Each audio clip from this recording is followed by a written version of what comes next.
The blood on her palms mixed with the splinters as Emma Hartley gripped the axe for what felt like the 100th time that frozen morning, her hands screaming in protest with each swing that barely made a dent in the seasoned oak before her. It was January 1876 in the Montana Territory, and the winter had descended upon her small homestead like a vengeful spirit. Her husband Thomas had been dead for 3 months now, taken by a fever that ravaged him so quickly she barely had time to comprehend widowhood before she was living it. The cabin he had built stood solid enough, but the woodpile he had always maintained was nothing but a memory depleted weeks ago. Now it was just Emma, 24 years old, alone on 40 acres of unforgiving land with a milk cow, 3 chickens, and determination that was starting to feel more like foolishness with each passing day. She raised the axe again, her arms trembling from exhaustion and cold. The blade came down crooked, glancing off the log and nearly taking her foot with it. Emma stumbled backward, dropping the axe, and stared at her hands. The blisters that had formed 2 weeks ago had burst and reformed so many times that her palms looked like raw meat. She had wrapped them in strips of cloth torn from one of Thomas's old shirts, but the fabric was soaked through with blood and fluid now, offering no protection at all. The wind howled across the open prairie, cutting through her worn coat like it was made of paper. The cabin behind her held only enough wood for maybe 1 more night, 2 if she was sparing with it. After that, she would freeze. It was that simple and that terrifying. Emma bent to retrieve the axe, biting back a cry as her fingers closed around the handle. She positioned herself in front of the log again, determined to split at least 1 more piece before her body gave out entirely. She raised the axe, her vision blurring with tears from pain and frustration and grief that she had been holding at bay for weeks because there was no time for it, no space for it when survival demanded every ounce of her attention. "Ma'am, you are going to take your own leg off swinging like that." Emma spun around, nearly losing her balance, the axe swinging wildly. A man stood about 20 feet away, his hands raised in a gesture of peace. He was tall, broad-shouldered, with dark hair that curled slightly beneath a worn Stetson. His face was weathered in a way that made his age hard to determine, somewhere between 25 and 35, with a strong jaw shadowed by several days of stubble. His eyes were a startling blue even from this distance, and they were fixed on her with an expression that seemed caught between concern and something else she could not quite identify. "I did not mean to startle you," he said, his voice carrying easily across the wind. "I have been riding past for the last hour watching you work, and I could not in good conscience continue without offering help." Emma tightened her grip on the axe, ignoring the fresh surge of pain from her blistered hands. "I do not need help from strangers." "No, I expect you do not need it," the man said carefully, taking a single step closer. "But wanting it and needing it are different things, and right now it looks like you could use both. Who are you?"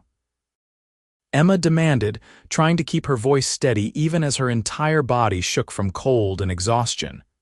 "Name is Cole Brennan," he said. "I have a ranch about 15 miles south of here. I was riding to Fort Benton for supplies when I saw smoke from your chimney, or rather, saw that there was barely any smoke at all. Then I saw you out here, and I figured I should stop." "Well, you have stopped, and you have offered, and I have declined," Emma said, even though every fiber of her being wanted to collapse right there in the snow and let someone else shoulder this impossible burden for even 5 minutes. "You can continue on to Fort Benton now." Cole Brennan studied her for a long moment, and Emma had the uncomfortable feeling he was seeing far more than she wanted him to see.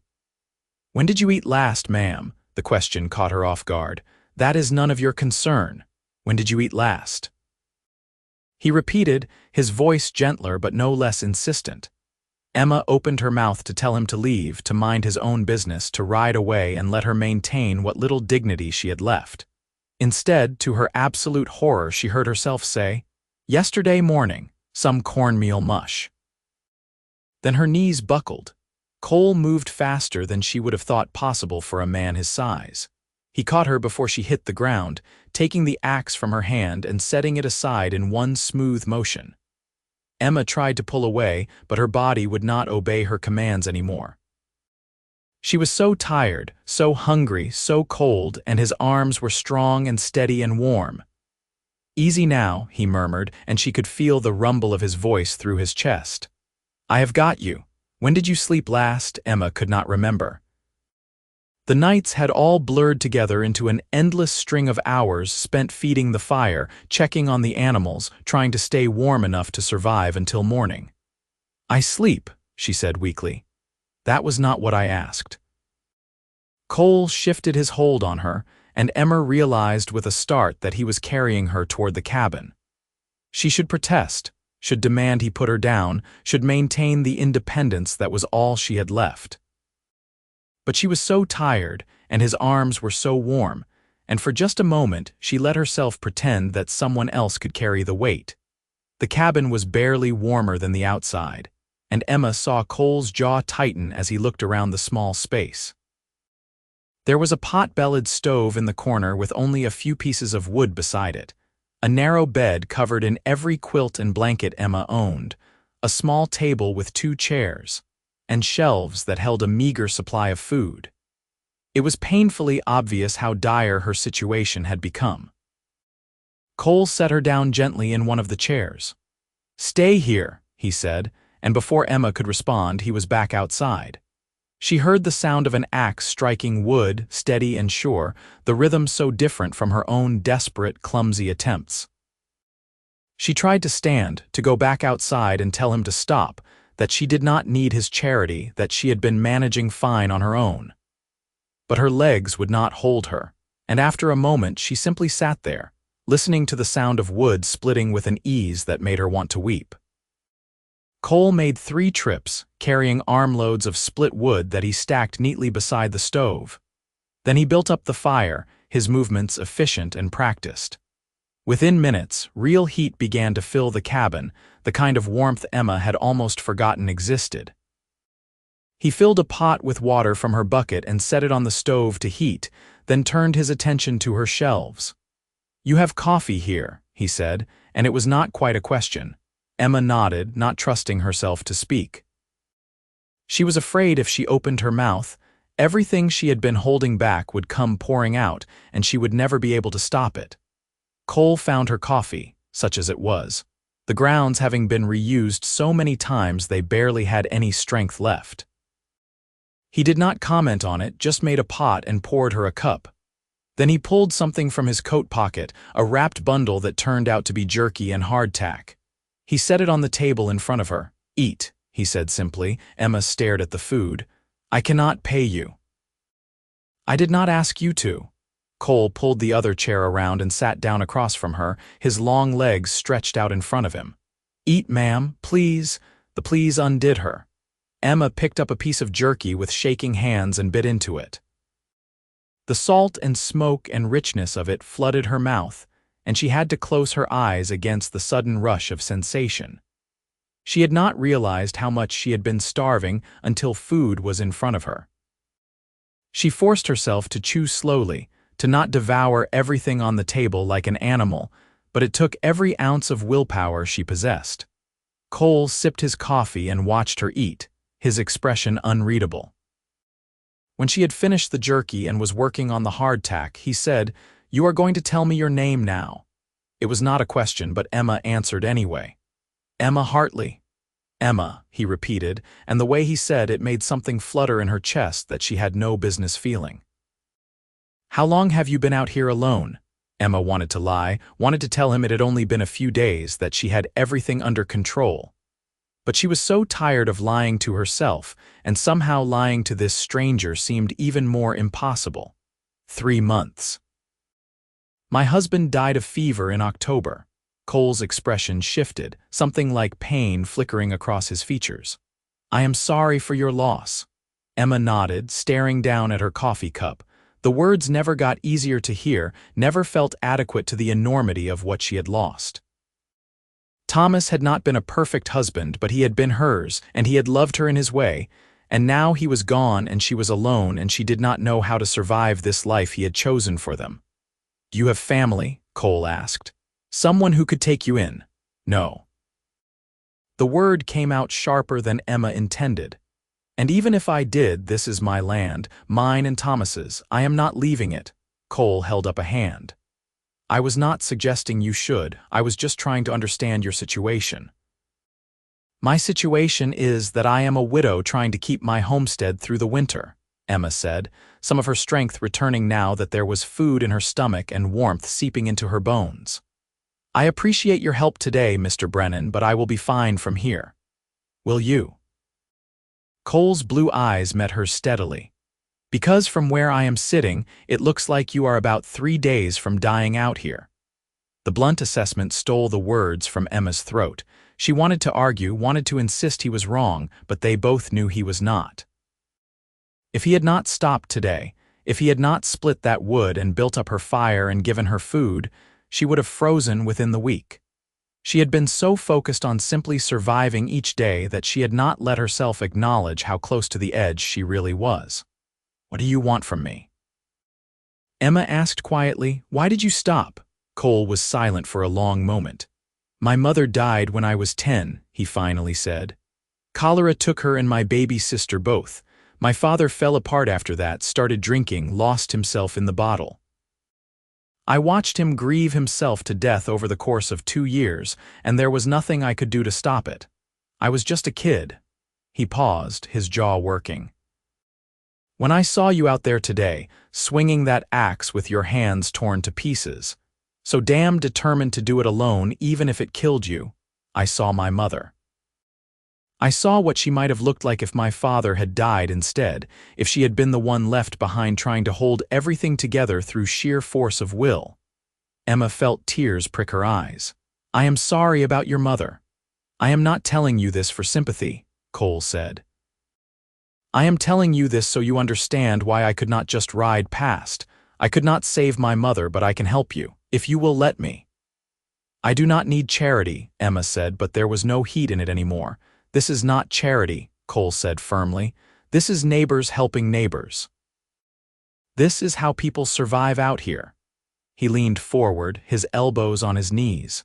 "Let me propose something. I come by every few days, make sure you have enough wood, check on your animals, maybe bring some supplies. In return, when spring comes and I need extra hands for branding and fence repair, you help out. Or if you are a decent cook, you can make some meals for my ranch hands. We can work out the details." Emma stared at him. "You would do that, I am offering, am I not? But you do not even know me." A ghost of a smile touched Cole's mouth. "I know you are stubborn as hell and too proud for your own good. I know you would rather die than ask for help. I know your hands are torn to shreds and you are half-starved and you are still sitting there trying to figure out how to say no to me." The smile faded. "I also know you are scared and grieving and trying so damn hard to keep it together, and I admire that more than you could possibly understand." Emma felt something crack open in her chest, some wall she had built to keep herself separate from the pain and fear and desperate loneliness of the last 3 months. "I do not want to be someone's obligation." "You would not be," Cole said simply. "You would be letting me do something decent in a world that does not always offer a lot of opportunities for decency." Emma looked down at her hands, wrapped in their bloody strips of cloth. She thought about Thomas, about the life they had planned together, about the homestead they were supposed to build into something real and lasting. She thought about dying out here alone, freezing to death because she was too stubborn to accept help. She thought about what Thomas would want, and she knew with sudden, absolute certainty that he would want her to live. "Okay," she whispered. Cole's shoulders relaxed slightly, and Emma realized he had been tense, prepared for her to refuse. "Okay," he echoed. "Good, that is good." He stood and moved to her shelves again, taking stock of what she had. Emma watched him, this stranger who had appeared out of nowhere and somehow managed to see straight through every defense she had erected. He was handsome, she realized with a start, in a rough-hewn way that probably appealed to plenty of women. But it was not his looks that made her chest feel tight. It was the way he moved through her space with quiet competence, the way he had caught her without hesitation, the way he had listened when she spoke and heard what she was not saying. "I need to head on to Fort Benton," Cole said after completing his inventory. "But I will be back tomorrow with proper supplies. Is there anything specific you need?" "I cannot pay you," Emma said again. "We already covered this. We are neighbors helping each other. You will repay me in work when you can." His tone brooked no argument. "Now, is there anything specific you need?" Emma thought about her dwindling supplies, about the long weeks of winter still ahead. "Coffee," she admitted. "Real coffee, not grounds that have been used 4 times already, and flour if you can spare it, some dried beans." Cole nodded. "I will bring those and more. You need protein, Emma. You are going to waste away to nothing if all you are eating is cornmeal mush." The sound of her name in his mouth sent that flutter through her chest again, and Emma looked away, disturbed by her own reaction. She had no business feeling anything for this man beyond gratitude. Thomas had only been dead 3 months. Any other feeling was inappropriate, disrespectful, wrong, but her heart, it seemed, had not received that message. Cole moved to the door, then paused with his hand on the latch. "Keep that fire going tonight. I split enough wood to last you 3 or 4 days if you are careful with it. And Emma," he looked back at her, his blue eyes serious, "eat something else before you sleep. Even if it is just more cornmeal mush, promise me." "I promise," Emma said. He nodded and stepped out into the cold. Emma sat at her table and listened to the sound of his horse riding away, the hoofbeats gradually fading into the vast silence of the Montana winter. She looked at her hands, at the warmth radiating from the stove, at the stack of split wood that represented hours of labor she had not had to perform herself. Then she put her head down on her arms and cried for the first time since Thomas died. Emma slept that night with real warmth for the first time in weeks, and her dreams were full of blue eyes and strong hands, and a voice that said her name like it mattered. She woke feeling guilty and confused and more rested than she had been in months. The fire had burned down but not out, and there was plenty of wood to build it back up. She fed the stove, then went outside to tend to her animals. The milk cow, Bessie, was a placid creature who had been producing less and less as Emma's ability to feed her properly diminished. The 3 chickens were scraggly things, barely laying any more. Emma knew she should probably slaughter them for meat, but she could not bring herself to do it. They were living creatures depending on her, and she could not add their deaths to the weight she was already carrying. She was back inside fixing herself a meager breakfast when she heard a horse approaching. Her heart jumped, and she told herself firmly that it was just relief at not having to face another day alone, nothing more. She smoothed down her hair, which was foolish because it was tangled and unwashed, and there was nothing she could do about that right now, then opened the door. Cole Brennan sat astride a large bay horse, and there was a pack mule tied behind him loaded with supplies. He touched the brim of his hat when he saw her. "Morning, Emma. You said you would be back tomorrow," Emma said, hating how breathless she sounded. "It has only been 1 night." "I got an early start," Cole said, swinging down from his horse. "Figured you might need these things sooner rather than later." He began unloading the mule, and Emma watched in stunned silence as he pulled off sack after sack. Flour, coffee, dried beans, rice, cornmeal, sugar, salt, jerky, dried apples, canned peaches, and a whole smoked ham. There was also a tin of salve, clean bandages, a new box of matches, and 2 thick wool blankets. "This is too much," Emma protested. "I can never repay all this." "Sure you can," Cole said easily, carrying the supplies into the cabin. "Come spring, my cook is going to quit like he does every year and then come crawling back a week later. During that week, I am going to need someone who can make food that does not poison my ranch hands. You can do that, can you not?" "I can cook," Emma admitted. "Then we have a deal." Cole set the last of the supplies on her table. "Now, let me see your hands." Emma hesitated, suddenly self-conscious. In daylight, the cabin looked even more shabby than it had by lamplight, and she was acutely aware of how she must look after weeks of barely surviving. Her dress was stained and worn, her hair was a mess, and her hands were a disaster. "Emma," Cole said gently, "let me see." She held out her hands, and Cole carefully unwrapped the bloody strips of cloth. His jaw tightened when he saw the damage underneath, the raw blistered flesh, the places where infection was trying to take hold. He did not say anything, just opened the tin of salve and began applying it with a gentleness that seemed at odds with his size. His hands were warm and calloused, the hands of a man who worked hard for his living. Emma tried not to think about how long it had been since anyone had touched her with care, how Thomas had not been the demonstrative type even before he got sick. She tried not to notice the way Cole's dark hair fell across his forehead as he bent over his work, or the way his shoulders filled out his coat, or the little lines around his eyes that suggested he smiled more often than he frowned. "You should not have let them get this bad," Cole said, his voice low.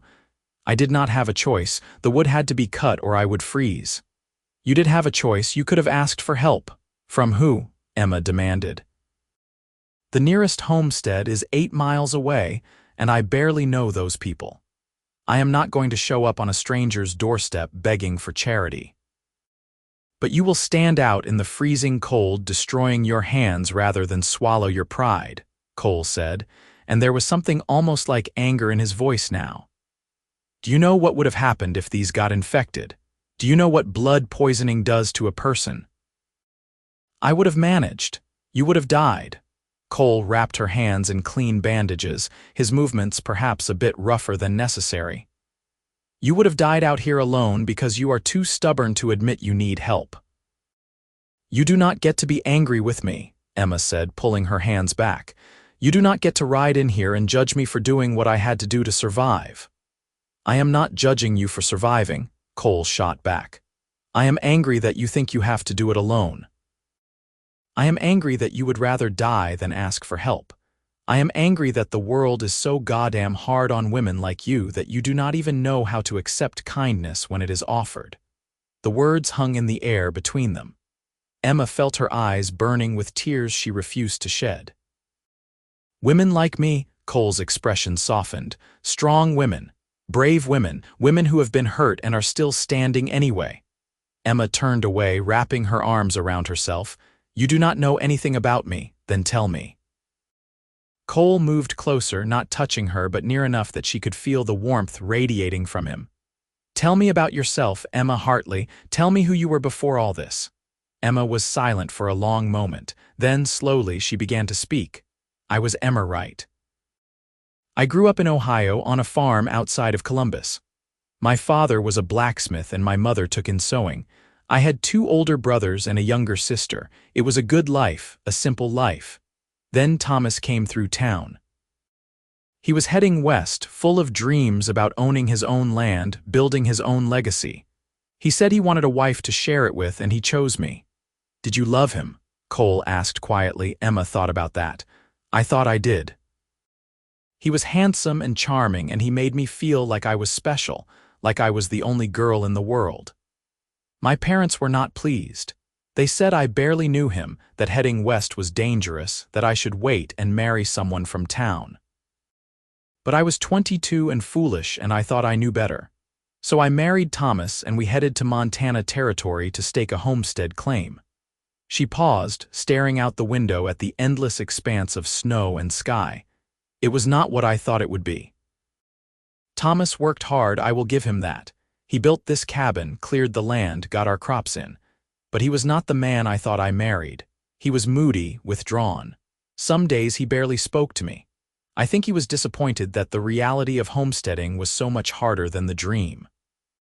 And I think maybe he was disappointed in me too." "Why would he be disappointed in you?" Cole asked. Emma laughed, but there was no humor in it. "I could not give him a child. We tried for 2 years and nothing. Out here, a wife who cannot produce children is not much use." Thomas never said it outright, but I could see it in his eyes. The way he looked at me changed.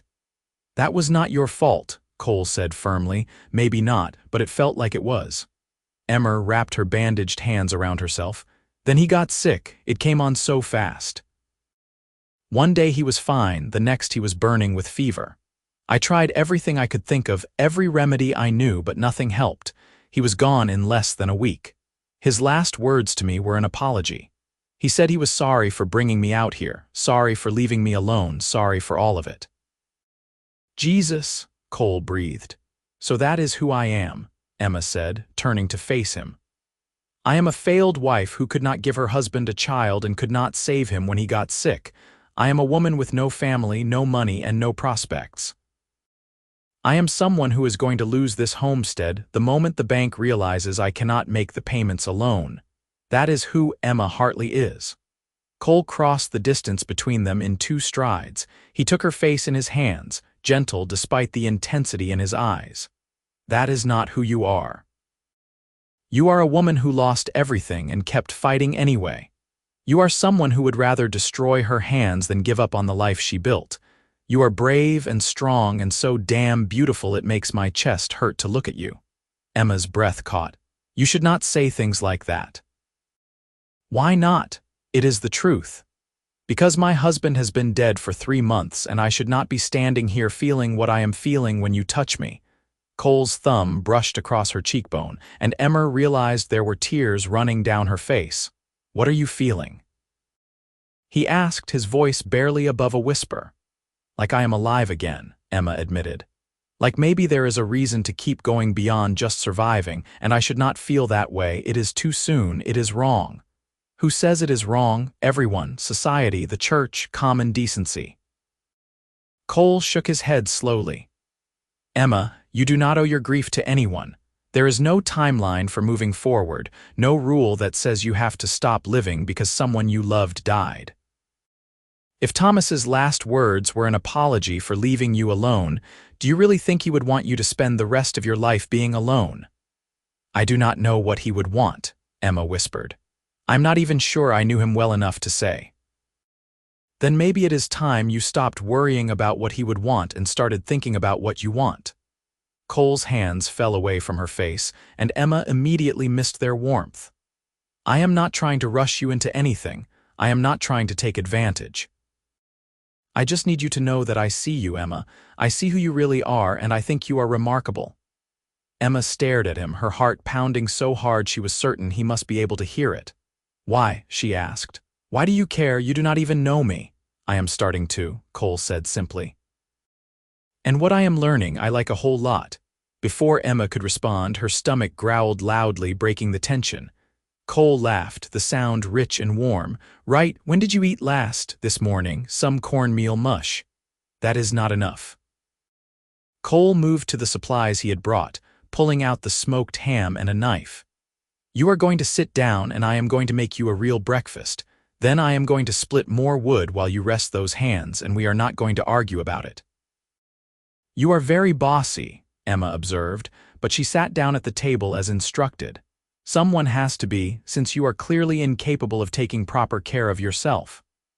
Cole sliced ham with efficient movements, then found her skillet and set it on the stove. Soon the cabin was filled with the smell of frying meat, and Emma's mouth watered. When was the last time she had eaten something this substantial? She could not remember. Cole served her a plate piled with ham and fried cornmeal cakes made from the fresh supplies he had brought. He sat across from her with his own plate and they ate in comfortable silence. Emma forced herself to eat slowly, to savor each bite, even though she wanted to devour everything in front of her. Tell me about your ranch, she said after a while. Cole looked up, seeming pleased by the question. It is called the Bar B Ranch. I have had it for about 5 years now. Started with nothing but a land claim and a dream, same as you and Thomas. The first few years were hell, I will not lie, but I worked hard, made some good deals, hired some decent hands.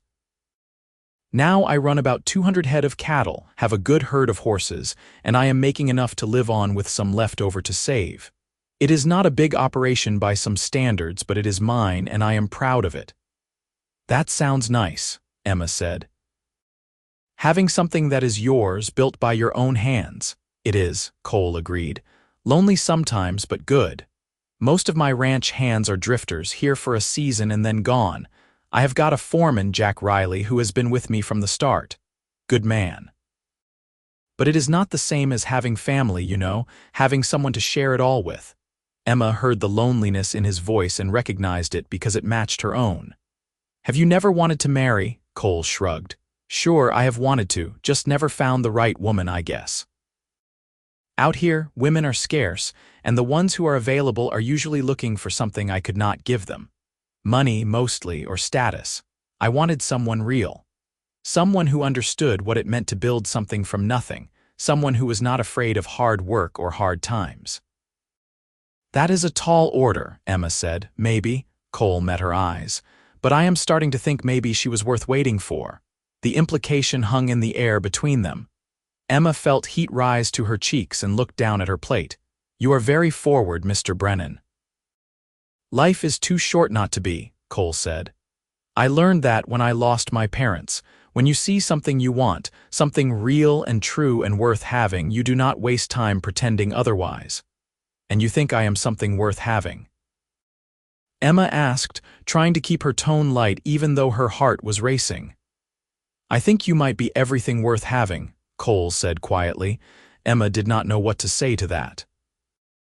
Part of her wanted to protest that he barely knew her, that she was damaged goods, that she could not even give him children.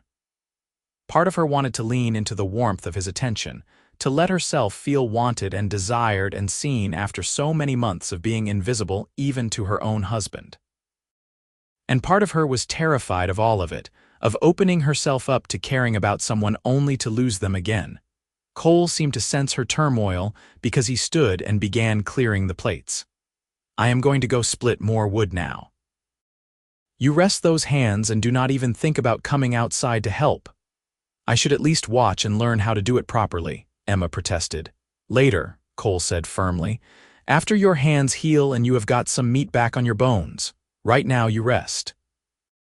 Emma wanted to argue, but the truth was she was exhausted. The warm food and the heated cabin were making her drowsy, and her hands throbbed beneath their bandages. She moved to her bed and lay down, pulling the quilts up around her. Through the window, she could see Cole working, his movements powerful and sure as he split log after log with an ease that made her previous efforts look pitiful. She watched him until her eyes grew heavy and sleep claimed her. When she woke several hours later, the sun was past its zenith, and there was enough split wood stacked beside her cabin to last her 2 weeks at least. Cole was gone, but he had left a note on her table written in surprisingly neat handwriting. Gone back to the ranch to handle some business. We'll be back in 2 days with more supplies. Keep the fire going and eat something. Take care of yourself, Emma. Cole.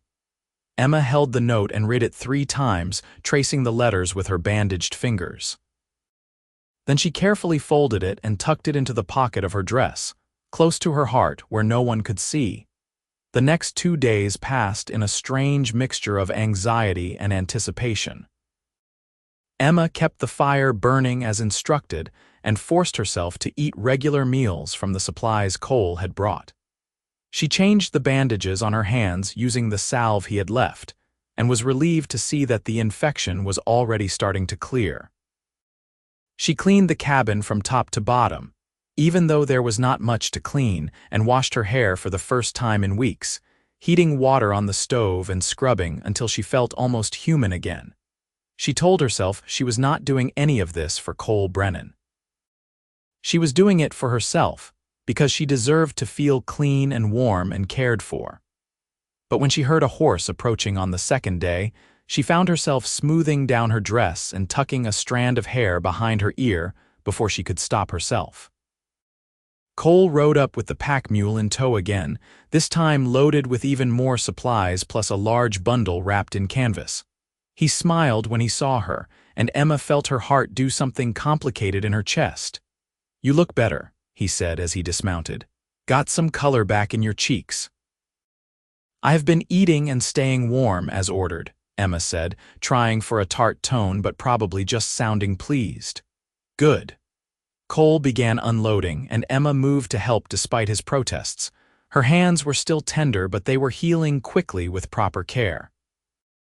Together they carried the supplies inside, and then Cole unwrapped the canvas bundle to reveal a heavy sheepskin coat, lined with wool and clearly made for someone much smaller than him. "This was my mother's," he said, holding it out to Emma. "She was about your size. I want you to have it." Emma shook her head immediately.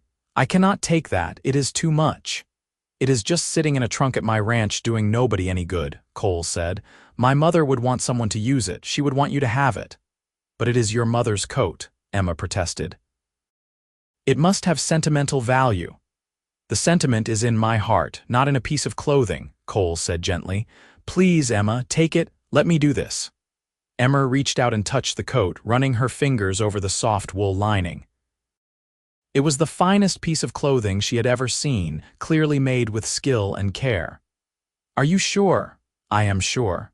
Emma took the coat and slipped it on. It fit perfectly, warm and heavy and comforting. She felt tears prick her eyes again, which seemed to be happening a lot lately around Cole Brennan. "Thank you," she whispered. "You are welcome." Cole's voice was gruff, and Emma wondered if he was fighting his own emotions. "Now I have got a proposition for you." "Another one?" Emma asked, trying to lighten the mood. "This one is different." Cole gestured for her to sit, and he took the chair across from her. "Winter is only going to get harder from here. You know that as well as I do. Even with the supplies I bring, even with plenty of firewood, this cabin is drafty and cold and too isolated. If something happens, if you get sick or hurt, there is no one around to help." Emma felt her stomach clench. "If you are suggesting I abandon my homestead, I am not," Cole interrupted. "I am suggesting you spend the winter at my ranch." Emma stared at him. "What?" "I have a perfectly good house with extra bedrooms that are sitting empty," Cole said. "You could stay there, warm and safe and fed until spring comes. Then you could come back here and start fresh when the weather breaks." "I could not possibly do that," Emma said immediately. "It would not be proper. An unmarried woman living under your roof. People would talk." "People would talk about anything," Cole said. "And who exactly is going to know?" "My ranch hands. They do not care about such things, and even if they did, your reputation is not their business. The nearest town is 15 miles away, and we do not exactly have a thriving social scene out here." "Still," Emma said weakly, "it is not right."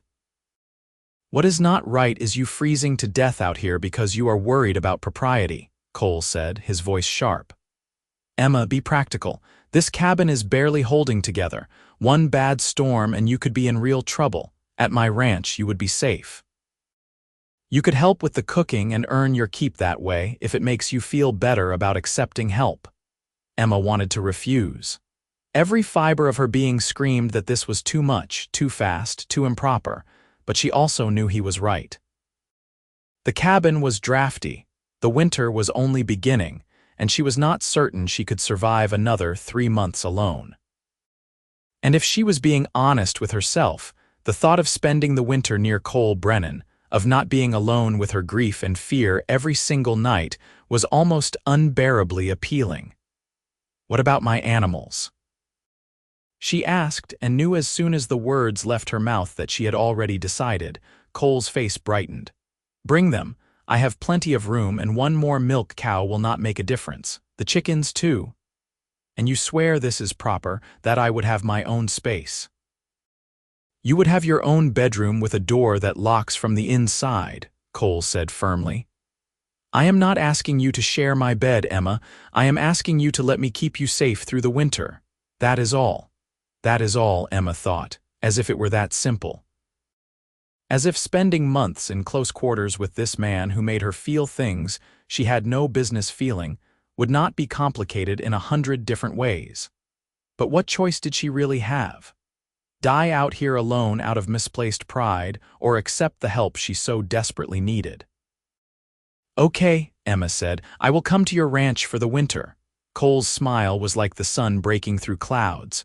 "Good, that is good. Can you be ready to leave tomorrow?" "Tomorrow?" Emma felt a flutter of panic. "That is very soon." "The weather is only going to get worse," Cole said. "Better to get you settled before the next big storm hits. I will come by first thing in the morning with a wagon for your things and the animals." Emma nodded, feeling like events were moving faster than she could quite process.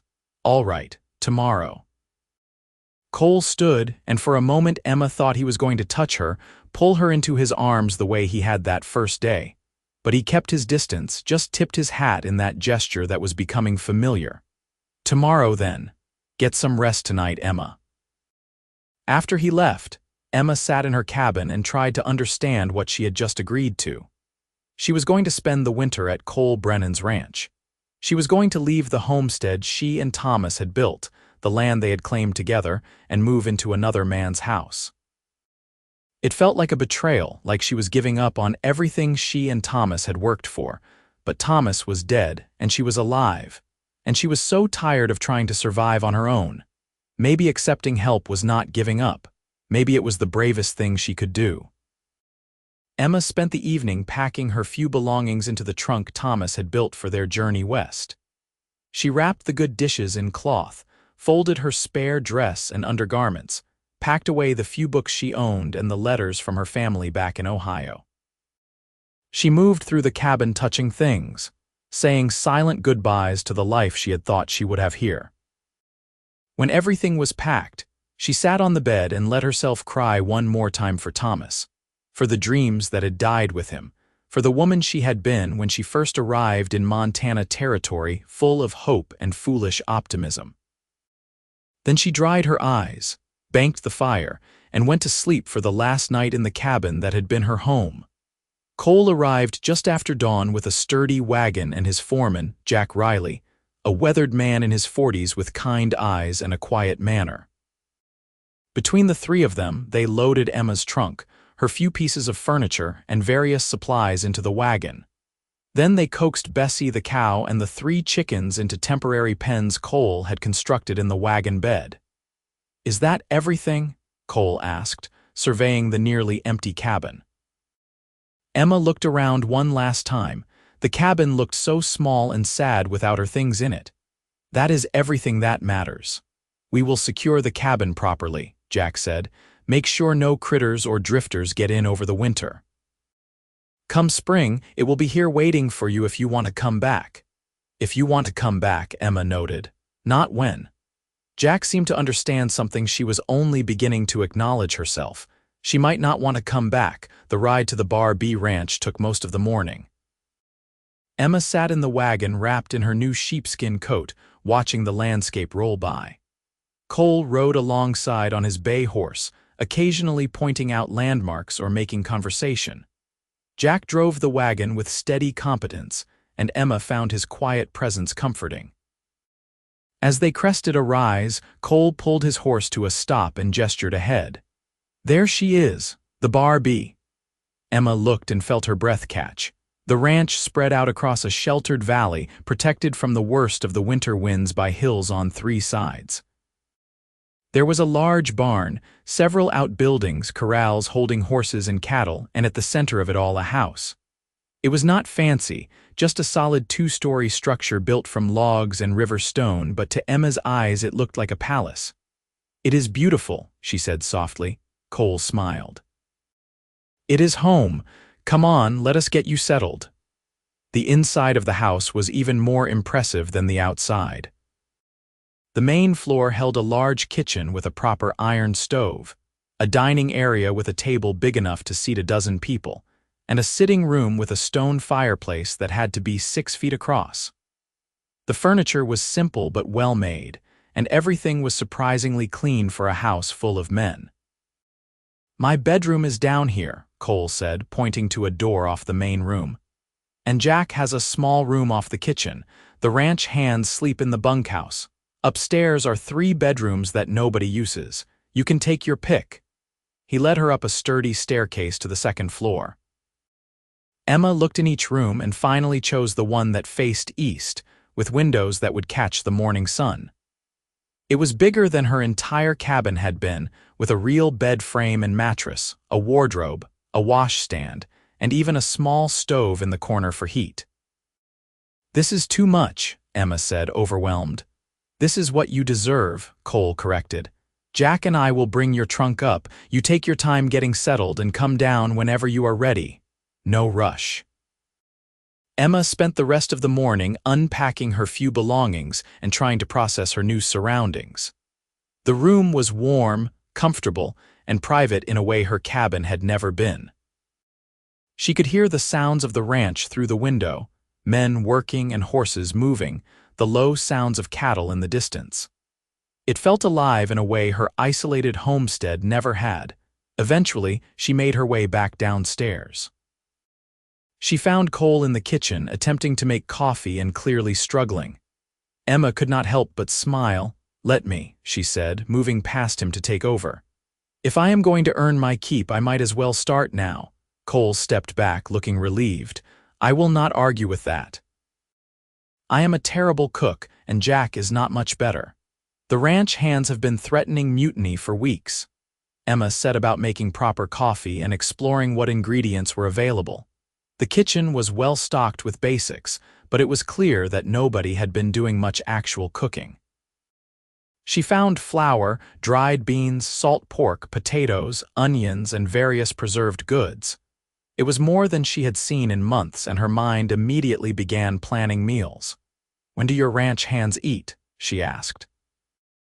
"Breakfast is usually around 5 in the morning, dinner at noon, supper at 6, Cole said.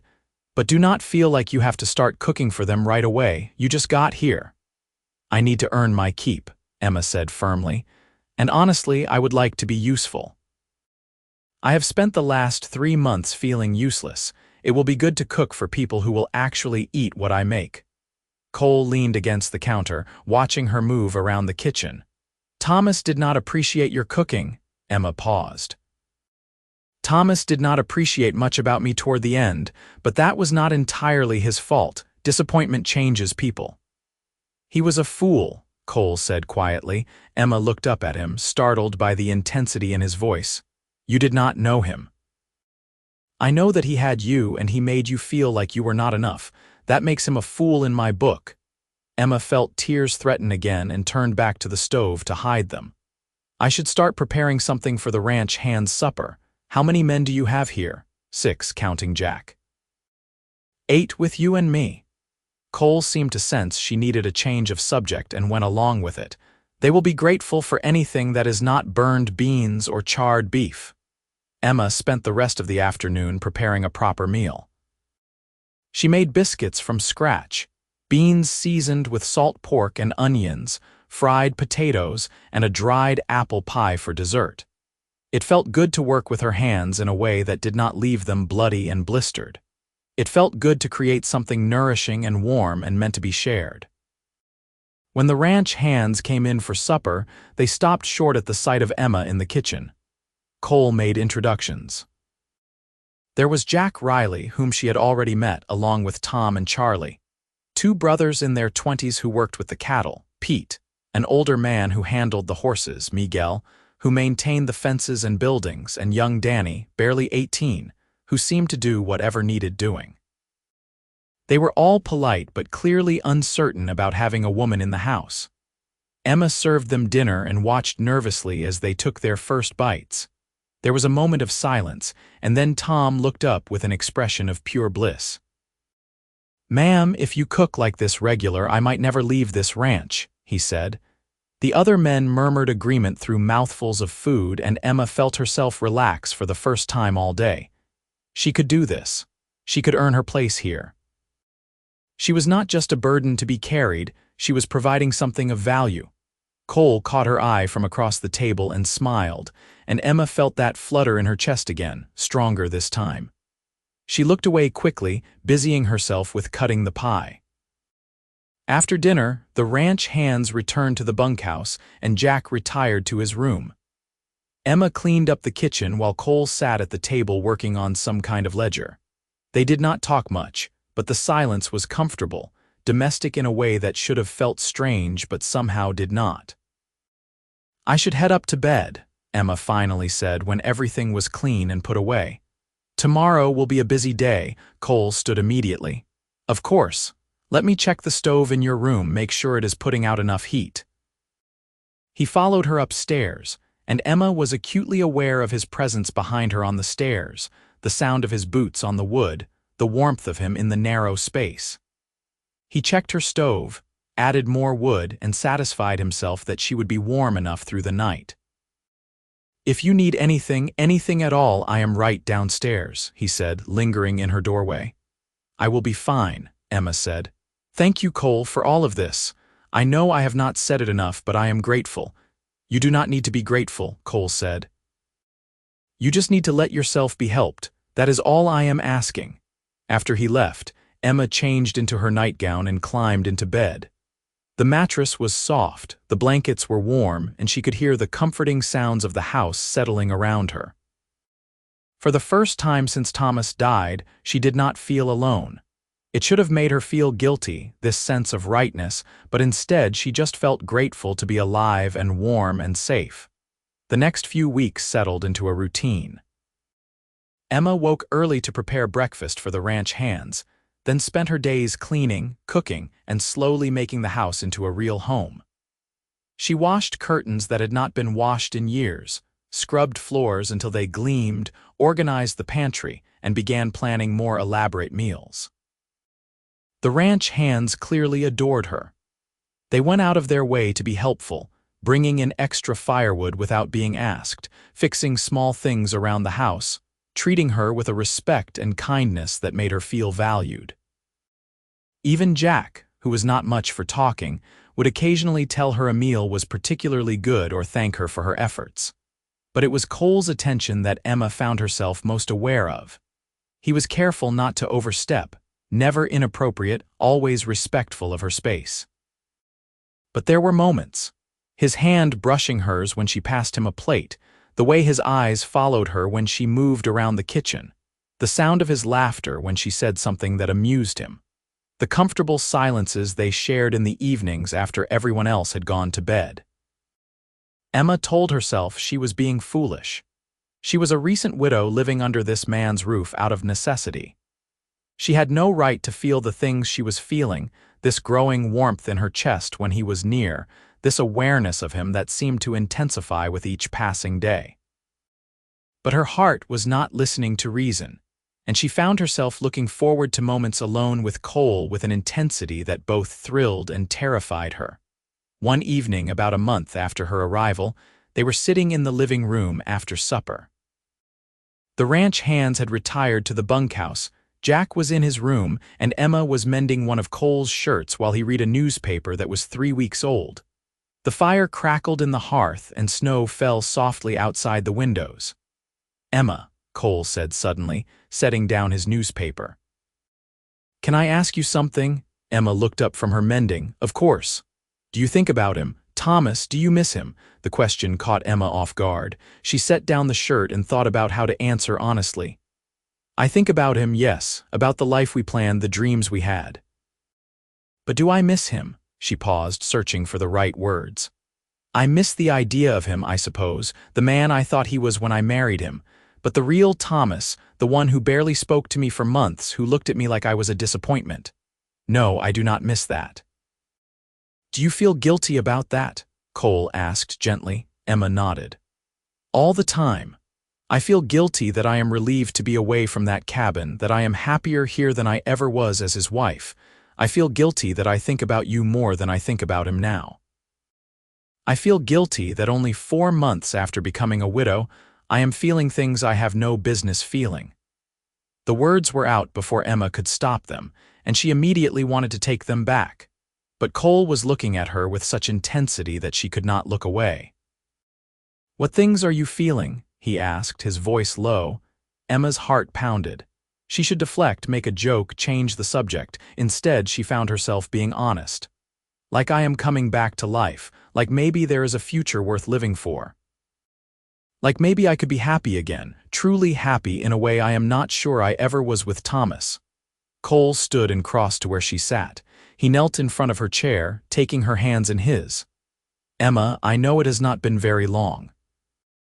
I know you are supposed to grieve for a year, that society expects you to wear black and mourn properly. But I cannot keep pretending I do not feel what I feel. From the moment I saw you out there in the snow, so determined and brave and stubborn, something in me recognized something in you. I think maybe I started falling for you that very first day." "Cole," Emma whispered, her throat tight. "I am not asking you to marry me tomorrow," Cole said quickly. I am not asking you to make any promises or declarations. I just need you to know that this is not charity. You are not a burden. You are the best thing that has happened to me in years, and I wake up every morning grateful that you are under my roof. If you need time, I will give you time. If you need space, I will give you space. But I cannot pretend anymore that I am just being neighborly. Emma looked down at their joined hands. His were so much bigger than hers, scarred and calloused from hard work, but gentle in a way that made her chest ache. I do not know how to do this, she admitted. I do not know how to care about someone new when I barely had time to grieve the old. I do not know what I am supposed to feel or how I am supposed to act. Then do not worry about supposed to, Cole said. Just be honest with me. Do you feel something when I am near? Something more than gratitude or friendship? Emma met his eyes, those startling blue eyes that had haunted her dreams since the day they met. Yes, she whispered. I feel something, I feel everything. Cole's expression transformed, hope and joy and something deeper flooding his features. Then that is enough. We will figure out the rest as we go. He leaned forward slowly, giving Emma every opportunity to pull away. When she did not, he kissed her, soft and gentle and achingly sweet. It was nothing like the kisses she had shared with Thomas, which had always felt more dutiful than passionate. This felt like coming home, like finding something she had not even known she was looking for. When they finally pulled apart, Emma was crying. Cole wiped her tears away with his thumbs, his touch infinitely gentle. Why are you crying? Because I am happy, Emma said, laughing through her tears. Because I did not think I would ever feel this way. Because you make me feel like I am worth something, like I matter, and I had forgotten what that felt like. You are worth everything, Cole said fiercely, and I am going to spend however long you will let me proving that to you. They sat there for a long time, Emma in her chair and Cole kneeling before her, holding hands and talking quietly about everything and nothing. They talked about their pasts, their hopes, their fears. They talked about the ranch and the homestead and what the future might hold. They talked until the fire burned low and the house grew cold, and then Cole banked the fire and walked Emma upstairs to her room. He kissed her again at her door, longer this time, deeper, and Emma felt heat flood through her that had nothing to do with the stove. When they broke apart, they were both breathing hard. "Good night, Emma," Cole said, his voice rough. "Good night, Cole." Emma lay in bed that night with her fingers pressed to her lips, still feeling the warmth of his kiss. She knew she should feel guilty, should feel like she was betraying Thomas's memory. But all she felt was alive and hopeful and happy in a way she had not been in years. Outside, the snow continued to fall, blanketing the ranch in white. But inside, Emma was warm and safe and falling in love, and it felt like the best and bravest thing she had ever done. The weeks that followed were the happiest of Emma's life.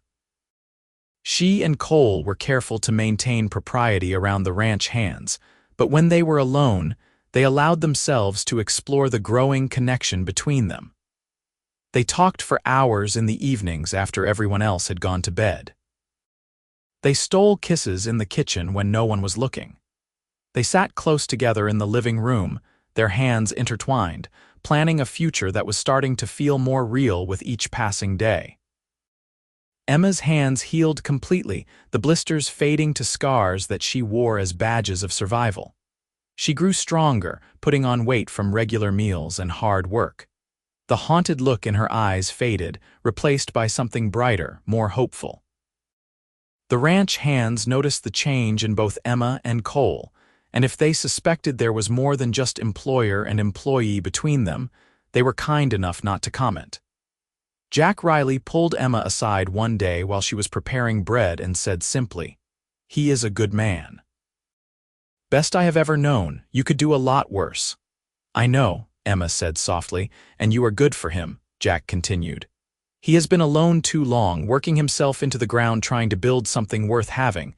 Now he has a reason beyond just the work. That is important for a man." Emma thought about Jack's words often over the following weeks. She watched Cole with his ranch hands, saw how they respected him, how he treated them fairly and with kindness. She saw how hard he worked, how much he cared about his land and his animals. She saw the life he had built from nothing, and she was proud of him in a way she had never been proud of Thomas. February came, bringing with it some of the worst weather Montana had to offer. Blizzards swept across the prairie with brutal regularity, and the ranch hands struggled to keep the animals fed and safe. Emma kept the house warm and the food coming, and she worried every time Cole went out into the storm. One night he came back nearly frozen, having spent hours rescuing cattle that had wandered away from the herd. Emma helped him out of his ice-crusted coat, made him sit by the fire, and brought him hot coffee with shaking hands. "You scared me," she said, her voice tight. "I thought you were not coming back." Cole pulled her down into his lap, wrapping his arms around her. "I will always come back to you," he said against her hair. "Always, Emma, you are my reason for coming back." Emma turned in his arms and kissed him, pouring all her fear and relief and love into it. When they broke apart, Cole was looking at her with an expression that made her heart race. "Marry me," he said, Emma's breath caught. "What, marry me?" Cole repeated. "I know it has not been long. I know people will talk. I know you are supposed to wait a full year. But I do not care about any of that. I love you, Emma. I want you to be my wife, to make this official, to build a life together without having to pretend or hide or worry about propriety. Marry me." Emma stared at him, her mind racing. It was too soon, far too soon by society's standards. She had only been widowed for 5 months. People would judge her, call her improper, say terrible things about her character. But she also knew with absolute certainty that she loved this man. That she wanted the life he was offering. That every day she pretended to be just his cook or his guest was a lie, and she was tired of lying. "Yes," she said. "Yes, I will marry you." Cole's smile was like the sun breaking through storm clouds. He kissed her again, and this time there was no holding back, no careful restraint. This was passion and promise and the beginning of everything. When they finally broke apart, both breathing hard, Cole rested his forehead against hers. "We will do this right," he said. "We will ride into town as soon as the weather breaks and find a preacher. We will get married properly with witnesses and everything legal, and then you will be Emma Brennan, and this will be your home for real and always." "Emma Brennan," Emma repeated, testing the name. It sounded right in a way Emma Hartley never quite had. "I like the sound of that." The weather finally broke in early March, and Cole made good on his promise. They rode into the nearest town, a place called Silver Creek that consisted of about 24 buildings clustered along a single muddy street. Cole found the circuit preacher, a kindly older man named Reverend Thompson, and explained their situation. The Reverend looked at Emma with sympathy. "You are recently widowed, I understand." "Yes," Emma said. "My husband Thomas died 5 months ago." "That is not very long to grieve," the Reverend said gently. "No, it is not," Emma agreed, "but I grieved for him long before he died, Reverend. Our marriage was not a happy one, though I tried my best to make it so. I do not believe Thomas would want me to spend a year in mourning when I have found someone who makes me truly happy. I think he would want me to live." The Reverend studied her for a long moment, then looked at Cole. "And you, son? You understand what you are taking on, a widow with no property, no dowry, no prospects?" "I am taking on the woman I love," Cole said firmly. "A woman who is brave and strong and worth more than all the property and prospects in the world. I am the lucky one in this arrangement, Reverend." The Reverend smiled. "Then who am I to stand in the way of true love? Let us get you two married." They were wed that afternoon in the small church at the edge of town, with Jack Riley and the town's general store owner serving as witnesses. Emma wore the same dress she had worn when she married Thomas, because it was the only nice dress she owned, but somehow it felt different this time. Right in a way it never had before. Cole slipped a simple gold band on her finger, and when the Reverend pronounced them man and wife, he kissed her with a tenderness that made Emma's eyes sting with tears. They signed the marriage certificate, made it legal and binding, and then they rode back to the ranch as husband and wife. The ranch hands threw together an impromptu celebration that evening, with music from Miguel's fiddle and far too much whiskey. Emma danced with Cole in the middle of the living room while the men clapped and cheered, and she laughed in a way she had not laughed since before she left Ohio. Later, when everyone had finally gone to bed and the house was quiet, Cole led Emma upstairs. But instead of stopping at her door, he continued down the hall to his room. Emma's heart pounded as he opened the door and drew her inside. "This is our room now," he said softly, "if you want it to be." Emma looked around the large bedroom, taking in the big bed, the stone fireplace, the windows that looked out over the ranch. Then she looked at Cole, at this man who had seen her at her lowest and chosen to lift her up, who had given her warmth and food and shelter and love without asking for anything in return. "I want it to be," she said. That night, Cole made love to her with a patience and care that Thomas had never shown. He took his time, learning what made her gasp and sigh, paying attention to her pleasure in a way that was entirely new to Emma. Afterward, she lay in his arms with her head on his chest, listening to his heartbeat, and felt a sense of peace she had never known existed. "I love you," she whispered into the darkness. "I love you too," Cole murmured, his fingers tracing lazy patterns on her back. "I will love you until the day I die," Emma Brennan. Spring came early that year, the snow melting quickly to reveal the brown prairie grass beneath. The ranch began preparing for calving season, and Emma found herself busier than ever cooking for hungry ranch hands and helping with the endless work that came with running a cattle operation. One day in April, Cole asked her about the homestead. "Do you want to go back? We could ride out there, check on the place, make sure everything is still secure." Emma thought about it. "I should probably see it at least, make sure the cabin is still standing, but Cole, I do not want to live there again. That life is over for me. This is my home now." Cole's relief was evident. "I was hoping you would say that, but the land is still yours, Emma, 40 acres of good grazing land. We could use it for the ranch, run some cattle out there during the summer months, or we could sell it if you prefer." "Let us use it for the ranch," Emma decided. "That way it is still ours, still part of what we are building together. Thomas would like that, I think, knowing the land was not wasted." They rode out to the homestead the following week. The cabin was exactly as they had left it, small and weathered and somehow sad-looking in the spring sunshine. Emma walked through the empty rooms, remembering the woman she had been when she lived here, and felt like she was looking at a stranger. "Are you all right?" Cole asked, watching her carefully. "I am more than all right," Emma said. "I was just thinking about how much has changed. When I was here, I was so lost, so afraid, so certain I was going to die, and now look at me. I am married to a man I love, living on a ranch that is thriving, and I am happy. Truly, genuinely happy." Cole pulled her into his arms. "You deserve to be happy." "So do you," Emma said, reaching up to cup his face. "Thank you for stopping that day. Thank you for splitting my wood and building my fire and refusing to let me push you away. Thank you for saving my life." "You saved mine too," Cole said quietly. "I just did not know I needed saving until I met you." They secured the cabin properly, making plans to use it as a line shack during the summer months. Then they rode back to the Bar B Ranch, to the home they were building together, to the life that was becoming more real and solid with each passing day. In May, Emma realized she was pregnant.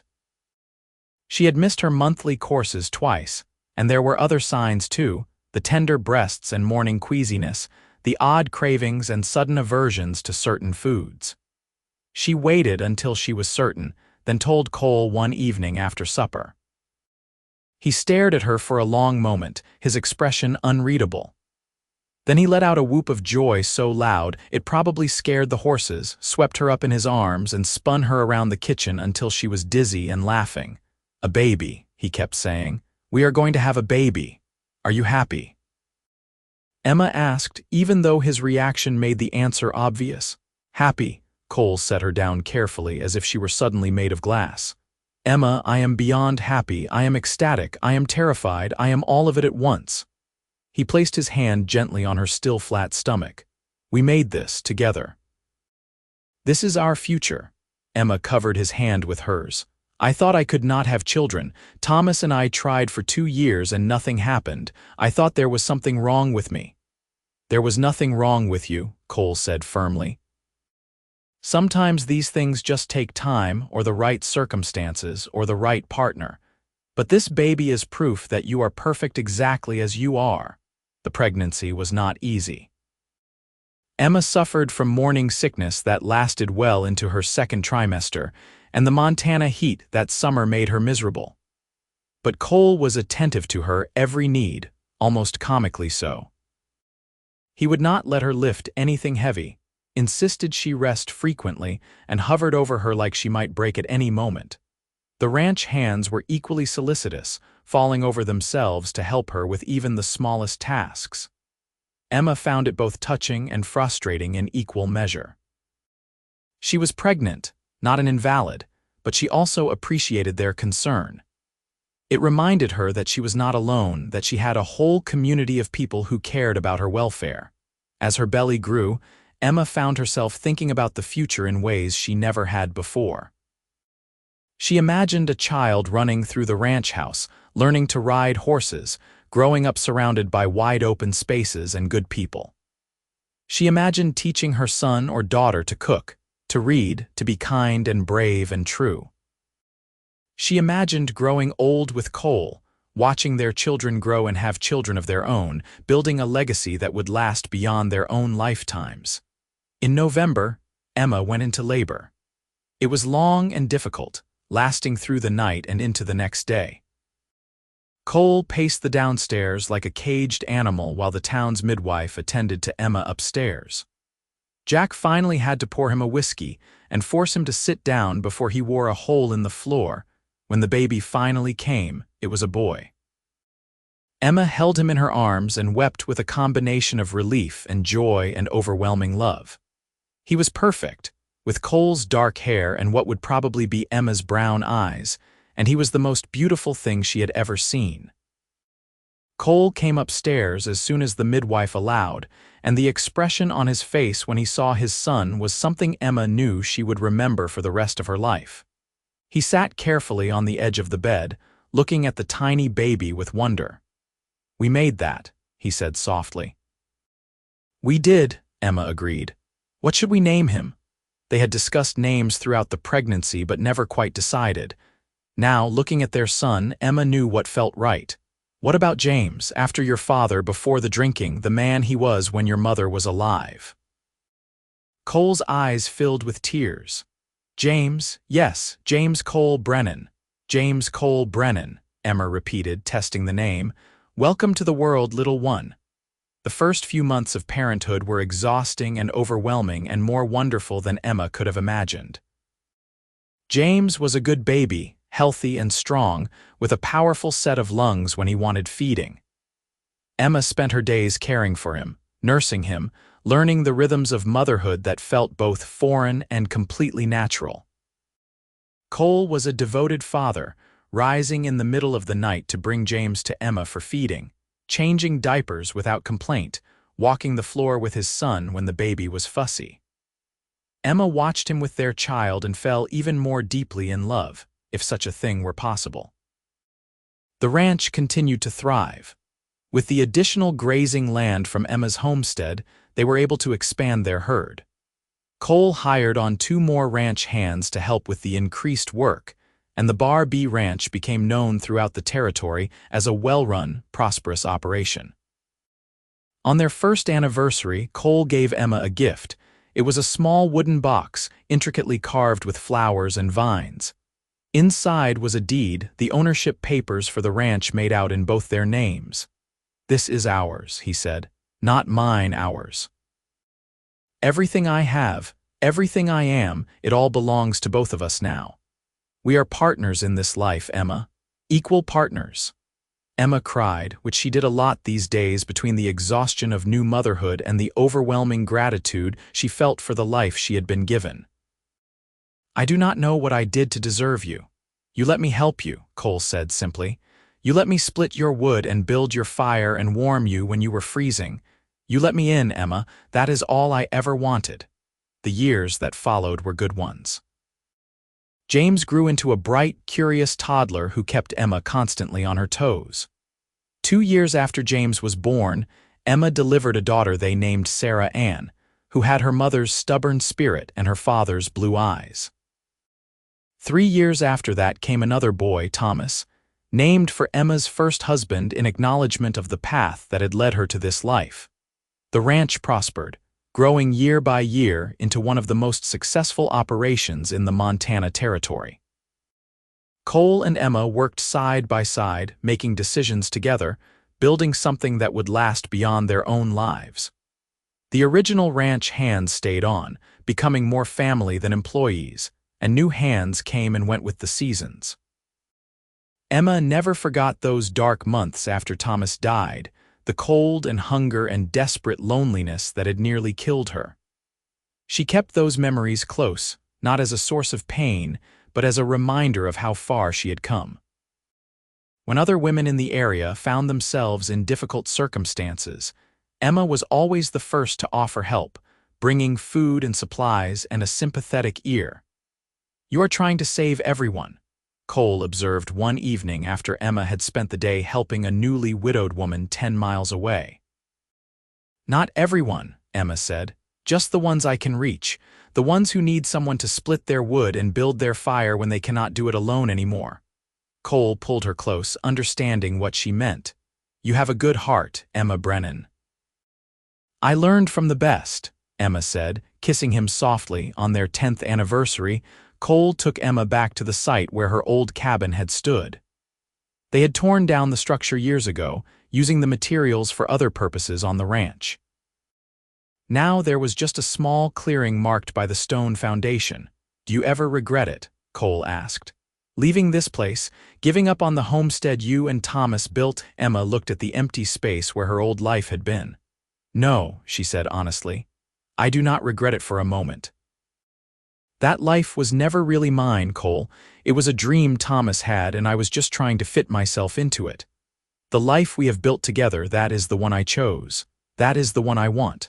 "I am glad," Cole said, "because I cannot imagine my life without you in it. You are the best thing that ever happened to me, Emma. You and our children and this life we have built. It is more than I ever dared hope for." Emma took his hand, lacing their fingers together. "Do you remember the day we met? When you found me out here trying to chop wood with my hands all blistered and bloody?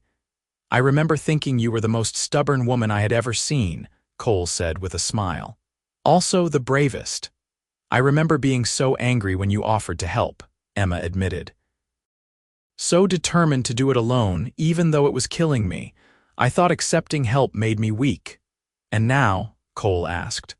"Now I know that accepting help was the strongest thing I ever did," Emma said. "Letting you split my wood and build my fire, letting you take care of me when I could not take care of myself, that took more courage than anything I had done before. It meant admitting I could not do it alone.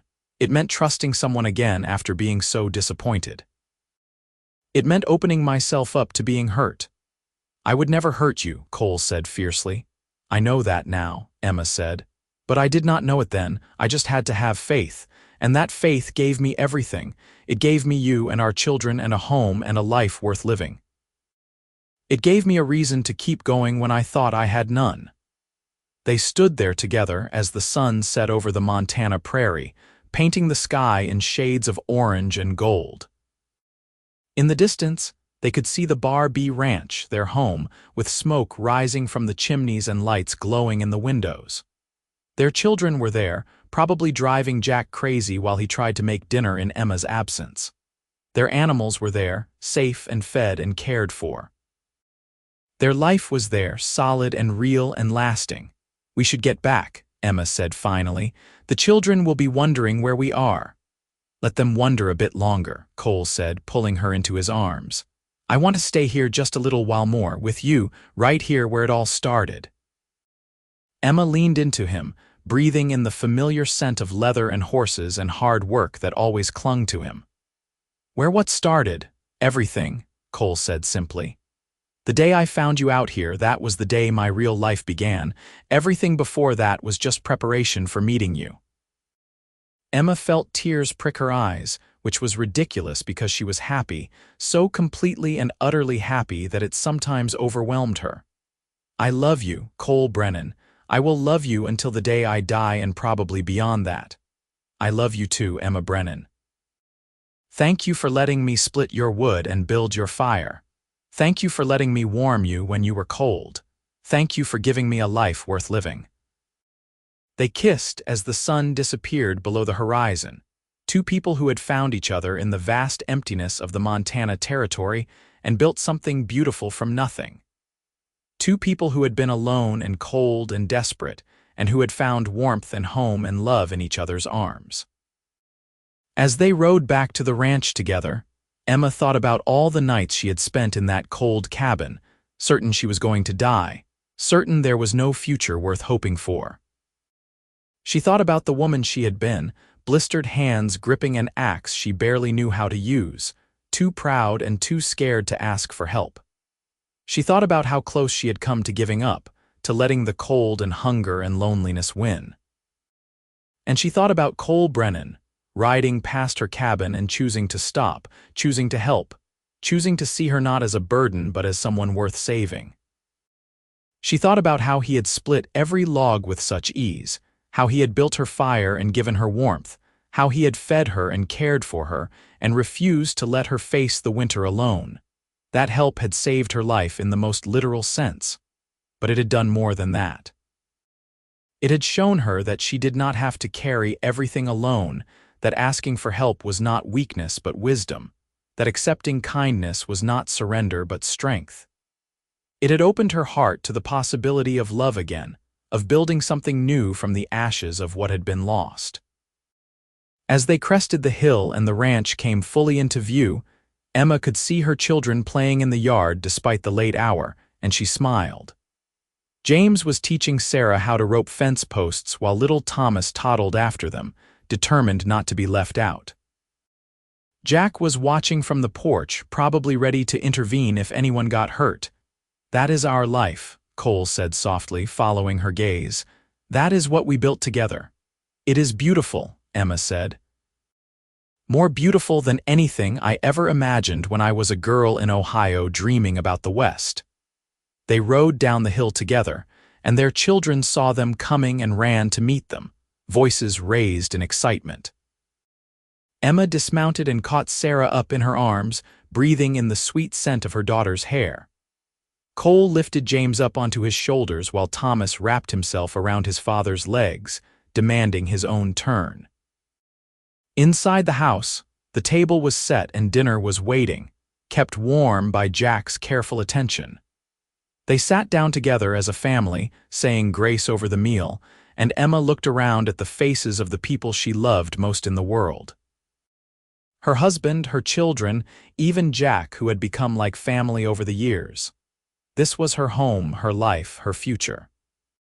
After dinner, after the children were bathed and put to bed with stories and kisses, after the house was cleaned and the lamps were turned low, Emma and Cole sat together in front of the fire. It was their ritual, these quiet moments at the end of each day when they could simply be together without the demands of children or ranch work. "Do you ever think about where you would be if we had not met?" Emma asked, her head resting on Cole's shoulder. "Sometimes," Cole admitted.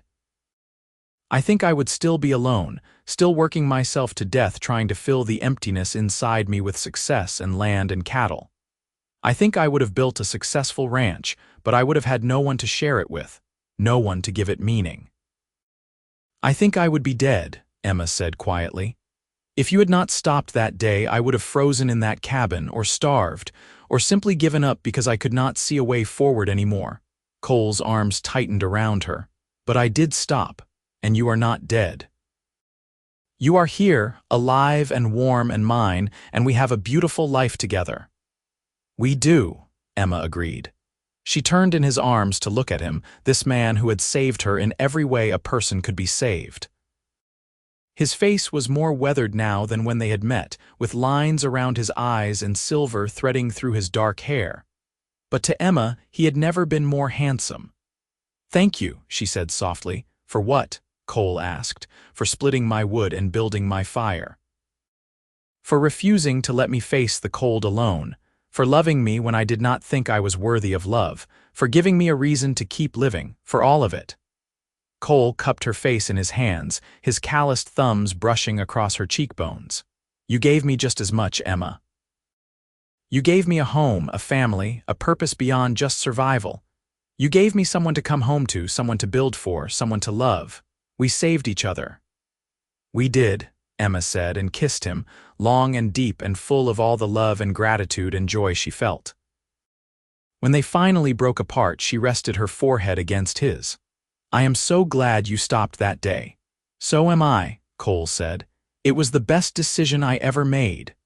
They sat there together as the fire burned low, two people who had been alone in the cold and had found warmth in each other. Outside, the Montana wind howled across the prairie, bitter and unforgiving. But inside the Bar B Ranch, there was light and laughter and love, and a family that had been forged in hardship and tempered by devotion. Emma Brennan fell asleep that night in her husband's arms, warm and safe and home in every sense of the word. And if she dreamed of that first winter, of cold and hunger and blistered hands, she also dreamed of a cowboy who had appeared like an answer to a prayer, who had split every log with patient strength, who had built her fire and warmed her heart and given her a life beyond anything she had ever dared to hope for. In the years that followed, Emma and Cole continued to build their legacy. They added more children to their family, each one loved and cherished and raised to understand the value of hard work and kindness. They expanded the ranch, buying up adjoining land as it became available, building an operation that would support multiple generations. They helped their neighbors, opened their home to those in need, and became pillars of the growing community. James grew into a fine young man, eventually taking over much of the day-to-day operations of the ranch. Sarah became a teacher, opening a small school on the ranch property to educate the children of the area. Thomas followed his father's footsteps into ranching, though he also had a gift for breaking horses that made him sought after throughout the territory. Emma watched her children grow with pride and sometimes bittersweet awareness of how quickly time passed. Cole's hair went fully gray, and Emma found her own face showing the marks of age, but their love never diminished. If anything, it grew stronger, deepened by years of partnership and shared experiences and weathering life's storms together. On their 25th anniversary, their children threw them a celebration. Half the county seemed to turn up, filling the ranch house and spilling out into the yard. There was music and dancing and enough food to feed an army. Emma wore a new dress that Sarah had made for her, and Cole wore his best suit, and they renewed their vows in front of everyone they loved. 25 years ago, I was dying in a cabin all alone, Emma said when it was her turn to speak. My hands were blistered from trying to chop wood I did not know how to split. I was cold and hungry and certain I was not going to survive the winter. Then a cowboy rode by. He stopped when he should have kept going. He split every log with ease and patience. He built my fire and warmed me when I was freezing. He saved my life and then he gave me a reason to live it. Cole Brennan, you are the best man I have ever known, and I thank God every day that you chose to stop. There was not a dry eye in the house when she finished. Cole stood and pulled her into his arms, kissing her to the cheers and applause of their community. I would stop 1,000 times, he murmured against her lips. I would choose you every time. The celebration went late into the night with stories and laughter and music. Emma danced with Cole, with her sons, with Jack Riley, who was old now but still spry enough to spin her around the floor. She danced with her daughters and her neighbors and felt surrounded by love and community in a way she never had back in Ohio. Later, when all the guests had finally gone home and the house was quiet, Emma and Cole walked out to look at the stars. The Montana sky was vast and clear, filled with more stars than seemed possible. They stood hand in hand, looking up at the infinite universe, and Emma felt at peace. "Do you think Thomas would approve?" she asked quietly. "Of the life we built, the way things turned out," Cole considered the question. "I think if he loved you, truly loved you, he would be glad you found happiness. He would be glad you did not waste your life grieving for what was lost. He would want you to live, Emma. That is what love does. It wants the best for the person, even if you are not there to be part of it." Emma nodded, knowing he was right. She had spent enough years feeling guilty, wondering if she had moved on too quickly, if she should have mourned longer or tried harder to maintain the homestead on her own. But she knew now that survival was not the same as living, and she had chosen to truly live. That was not a betrayal of Thomas's memory. It was an honoring of the life he had tried to build, even if she had built it with someone else. "I am glad I let you help me," Emma said. "I am glad I did not die out there alone out of stubbornness and pride." "So am I," Cole said, pulling her close. "Because this life, Emma, this life we have built together, it has been worth every struggle, every hardship, every moment. You made it all worth it." They went inside together, to the house they had filled with love and family, to the bed they had shared for 25 years. And as Emma drifted off to sleep in Cole's arms, she thought about that first night in his house, how terrified and uncertain she had been, how guilty she had felt for being alive and warm when Thomas was dead and gone. She thought about how far she had come since then, how much she had grown and changed and learned. She had learned that accepting help was not weakness. She had learned that moving forward was not forgetting. She had learned that love could come more than once in a lifetime, and that the second time could be even deeper and more true than the first. She had learned that a life built on partnership and mutual respect and genuine affection was worth more than all the propriety and social conventions in the world. Most of all, she had learned that sometimes salvation came in the form of a cowboy with blue eyes and strong hands, someone willing to split your wood and build your fire and refuse to let you face the cold alone. And if you were very lucky, very blessed, that same cowboy would become your partner, your lover, your friend, and the foundation upon which you built a life worth living. Emma and Cole lived long lives, surrounded by children and grandchildren and eventually great-grandchildren. The Bar B Ranch continued to thrive, passed down through the generations, a testament to what two people could build when they worked together. The story of how they met became family legend, told and retold to each new generation. "Your great-grandmother was chopping wood all alone," the story would begin. "Her hands were blistered and bleeding, and she was freezing in a cabin in the middle of winter. Then your great-grandfather rode by. He split every log and built her fire, and he would not take no for an answer when it came to helping her." That is how their love story began, with kindness and wood and fire and warmth. And the children would listen, eyes wide, understanding in their own way that their family had been built on a foundation of compassion and courage, and the simple act of one person choosing to help another when help was desperately needed.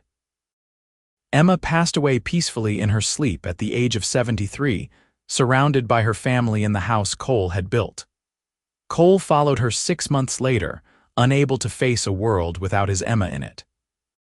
They were buried side by side on a hill overlooking the ranch, their graves marked with a simple stone that read, "Emma and Cole Brennan, she needed help." He gave it freely. From that simple act, a legacy was born. The Bar B Ranch continued on, run by their children and grandchildren, a place of warmth and welcome in the vast Montana landscape. And on cold winter nights, when the snow fell and the wind howled across the prairie, the family would gather around the fire and tell the story of how it all began. With blistered hands and split wood and a cowboy who refused to ride past someone in need. With fire and warmth and the beginning of everything. With love that grew from kindness and blossomed into something that lasted beyond a single lifetime. And if sometimes, late at night, the current residents of the ranch felt a warmth that had nothing to do with the fire, a sense of presence that was comforting rather than frightening, they knew it was just Emma and Cole, still together, still watching over the family they had created, still grateful for that day when a cowboy stopped to help a woman in need and changed both their lives forever. The end of their story was really just another beginning, the continuation of a legacy built on the simple truth that we all need help sometimes, and that offering that help, accepting that help, can create something beautiful and lasting. Emma's hands had been blistered from chopping wood alone. Cole had split every log and built her fire. And from that simple act of compassion had grown a love that spanned decades, a family that stretched across generations, and a home that would stand as a testament to what two people could achieve when they chose to face the world together rather than alone. In the end, that was what mattered. Not the hardship or the loss or the struggles that had brought them together, but the life they had built from those ashes, the warmth they had created from the cold, the love that had bloomed in the darkness of winter and flourished into something bright and beautiful and eternal. Emma and Cole Brennan's love story was one for the ages, a reminder that sometimes the greatest loves begin with the simplest acts of kindness, and that accepting help when you need it most might just be the bravest thing you ever do. Their legacy lived on in the land they had worked, the children they had raised, the home they had built, and the example they had set. They had shown that love could heal even the deepest wounds, that partnership could overcome any obstacle, and that two people working together could achieve far more than either could accomplish alone. And it all started with a woman whose hands were blistered from chopping wood alone, and a cowboy who split every log and built her fire, warming not just her cabin but her heart, and giving her a reason to believe in tomorrow when yesterday had taken everything away. That was the beginning, the foundation, the spark that became a flame that would never go out. It was a love story written in split wood and warm fires and years of partnership. It was a testament to the power of compassion, the strength of vulnerability, and the beauty of two broken people choosing to heal together. It was everything a love story should be, and it was real and true and lasting.